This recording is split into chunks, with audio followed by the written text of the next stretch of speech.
Hi everyone. I thought I'd take a chance to show you some of the bottles in my bottle collection tonight, antique bottles.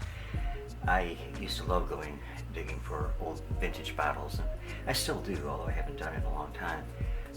It's hard to find sites here in Saginaw because so much residential area is covered by really old buildings.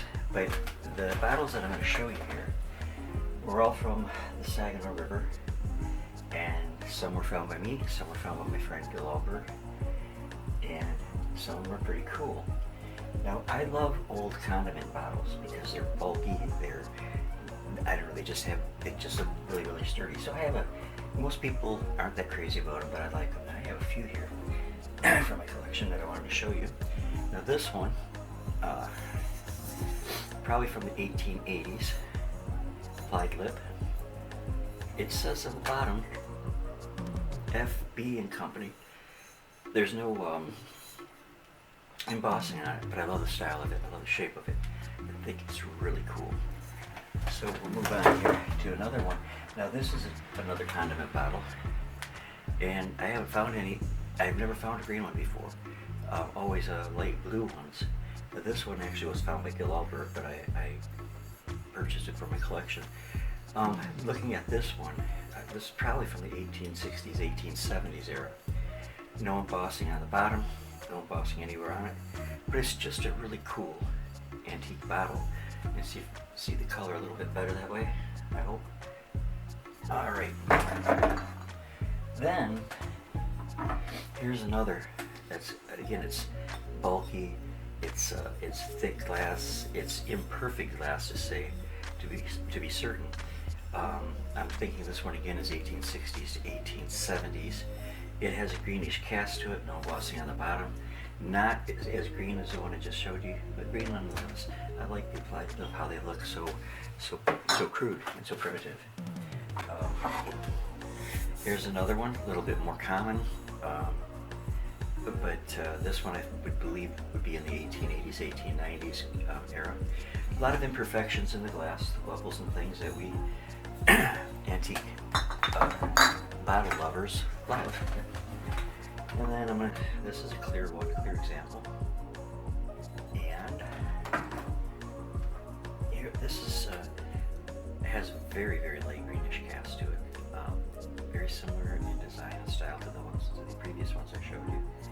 This has embossing on the bottom, but I can't read it. And if you can tell, it does have a greenish cast to it. Really nice. A lot of imperfections in the glass. Always, like I said, very desirable to those of us who love antique bottles. This one, a little bit different than the others in its shape. It looks almost like a bowling pin shape. It is clear glass, except on the bottom it's gray because it's covered with dust. There's no embossing on it, but this one I would say was probably machine made. Makes it 1900 probably or so. And like I said, it's clear. Not too many imperfections in the glass on that one, owing to the fact that it was produced later. Now, I love big bottles, and this one, you can tell by my hand, it's pretty good size. Of course, there are a lot bigger ones out there, but I really liked this one. My friend Gil pulled this from the banks of the Saginaw River, and it has no chips, stings in it, but it has a lovely iridescence, and I don't know if you can see that, but it has a very lovely iridescence, which happens to whatever chemical process takes place in the glass after it's been in the ground for so many years. A lot of imperfections. This one, again, would go back to the 1860s or 70s. That would make it during when the lumbering industry was going full force here. Now, here's another. This one's not quite as large. Squared sides. No embossing, probably a pharmacy, and it would be 1880s, 1890s. Love the shape of it. Most of these are pretty common, but I've never shunned the common bottles because I think they show a lot of character too, and they have a part in our history. Let's look at this one here next. This is pretty cool. The pattern of I don't know what you'd even call it, some of the minerals from the dirt interacting with things from the chemicals or composition of the glass leave these swirly imprints on some bottles, some jars. It flakes off. I didn't clean this one because I just wanted to leave it with that effect, but you can probably tell that it flakes off. This bottle again, 1870s, 1860s, 1870s. Very cool bottle. No market. Oh, I said I had no dings. It has one ding right here in the one corner. It would still hold liquid though.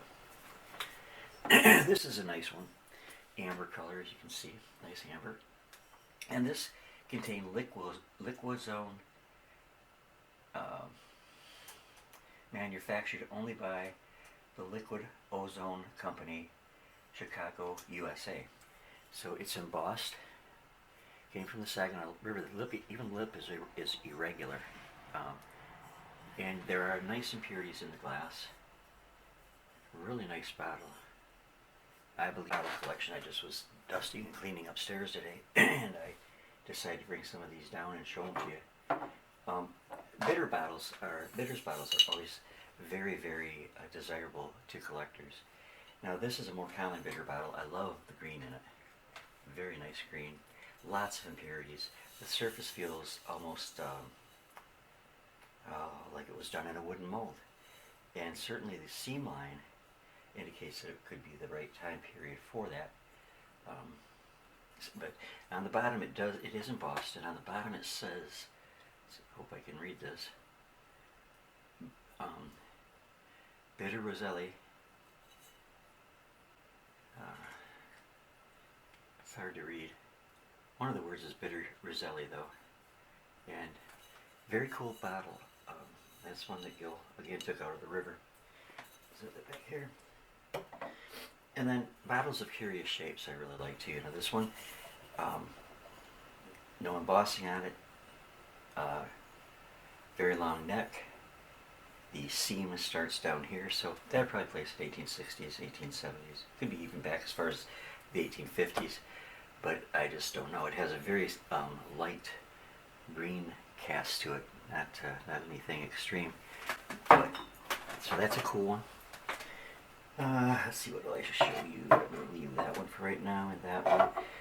I always love cobalt blue bottles, whether they're real old or not. Now, I dug this one out of the bank of the Saginaw River myself, and it was so impacted around things that it took me a good half hour today to just dig that bottle out.